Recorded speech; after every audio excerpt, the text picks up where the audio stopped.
Budget 2025 proposes to, quote, generally limit access to the Canada Student Grant for full-time students to students attending public educational institutions and not-for-profit private institutions. What would you say to a student who comes from a lower middle-income background, aspires to one of these careers, recognizes there's demand for that career, and is concerned about the budget measures which say that they will no longer have access to grants that students studying at any university would have access to? What I would say is that we are ensuring that students who need financial support continue to be able to do so. We are making sure that Canada Student Grants are available to students that need that.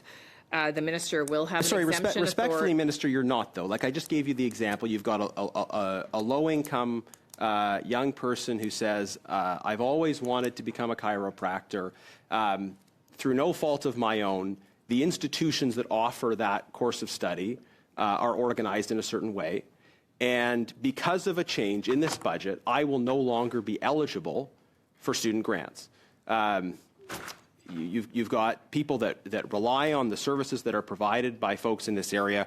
What would you say to them? Because you're clearly making a change that makes that student no longer eligible for grants that anybody else would be eligible for going to a different kind of program of study.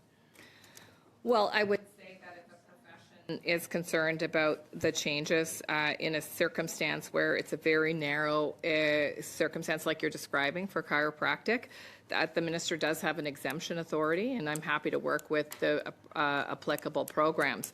But I can say that what we do know is that there is a higher default rate for student loans for career colleges, that we have seen in some cases students graduating from 4-year programs that used to be 2-year programs, and that ultimately we believe that public funds should go to public institutions. Yeah, it seems to me that this budget has made a political choice to single out those students, and it's not a small number, those students pursuing particular vocational programs, and say you will no longer be eligible for these programs, even while anybody who studies at a university will still have access to those grants.